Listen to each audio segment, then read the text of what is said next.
Bismillahirrahmanirrahim.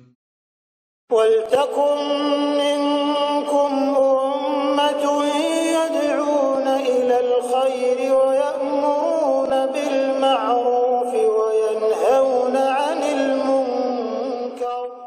Assalamualaikum warahmatullahi wabarakatuh.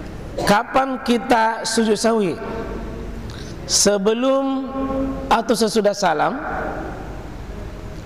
Jadi ini pertanyaan Pak, mungkin pasti memang kita bertanya, ini sebelum atau sesudah? Ya, tergantung. Ya, mungkin tergantung dari, kukira tergantung dari imamnya. Pendapat pertama ini, semua sujud sahwi itu dilakukan sebelum salam. Semua sujud sahwi dilakukan sebelum salam. Ini pendapatnya Abu Hurairah, sahabat. Mungkin hadis yang sampai sama dia ini, karena sahabat itu Pak tidak semuanya juga mendapatkan hadis.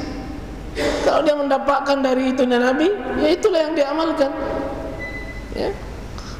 Ada tabi'in Makhul, ada tabi'in Az-Zuhri, ada tabi'in Ibnu Musayyab, ada tabi'in Rabi'ah, ada tabi'in Al-Auza'i, ada tabi'in Al-Lais.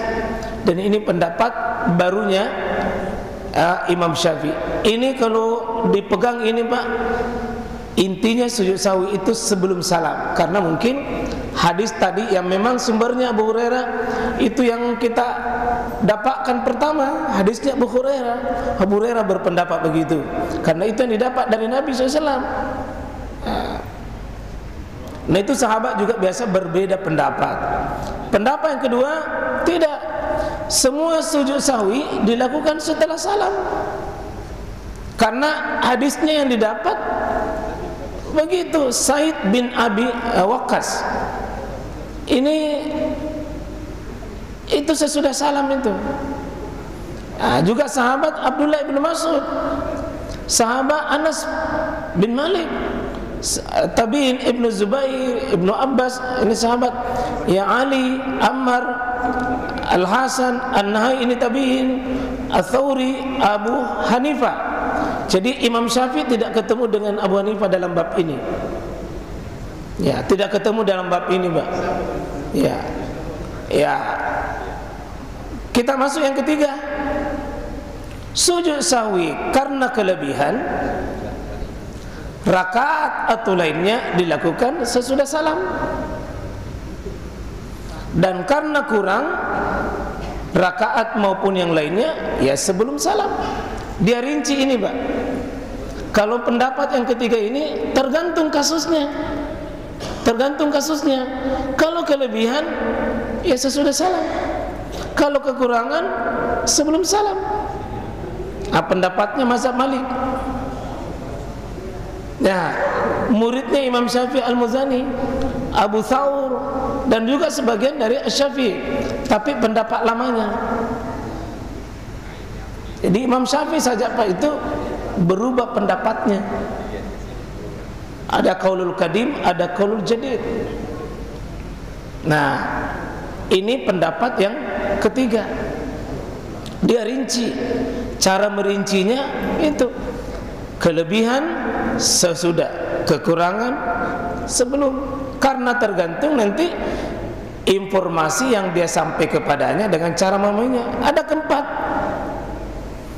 seluruh hadis diperlakukan sebagaimana yang diriwayatkan.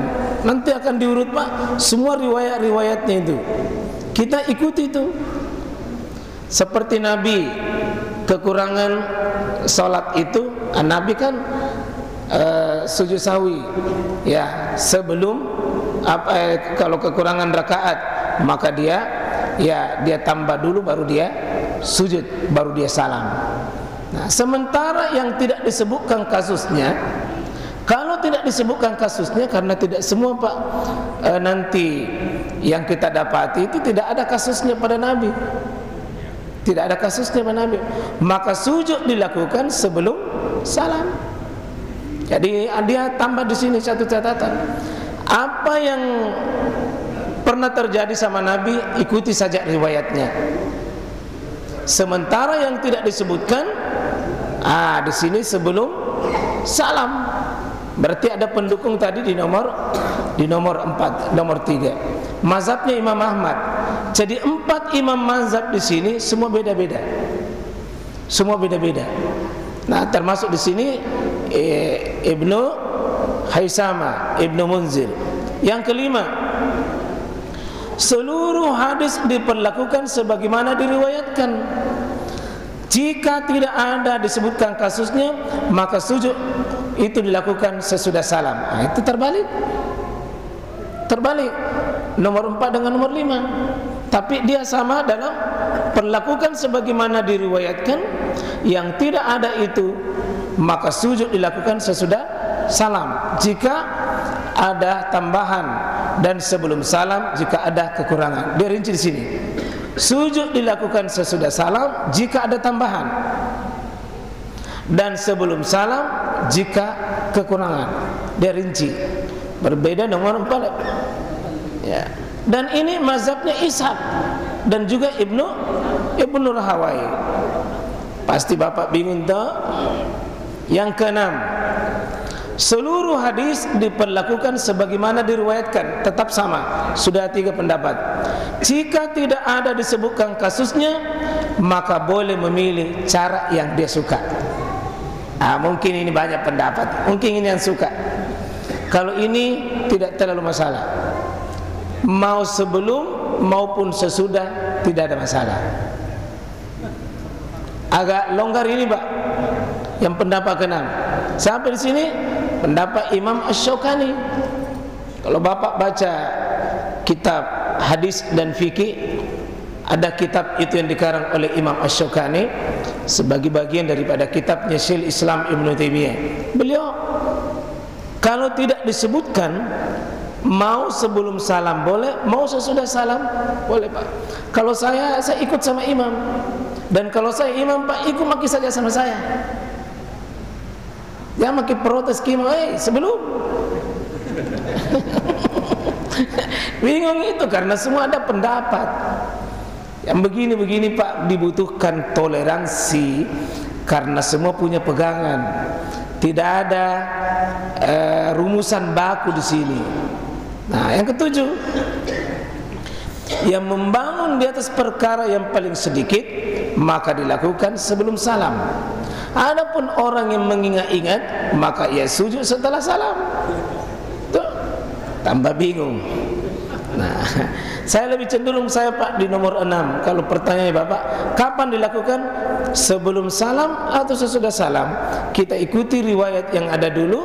Sesudah itu, mau yang tidak dapatkan keterangannya, mau sebelum salam boleh, sesudah salam boleh. Saya lebih cenderung pendapat itu, Pak. Tidak menyusahkan. Tidak menyusahkan. Pendapat terakhir di sini, ia boleh memilih sujud sebelum atau sesudah salam secara mutlak. Ini pendapat yang paling menenangkan.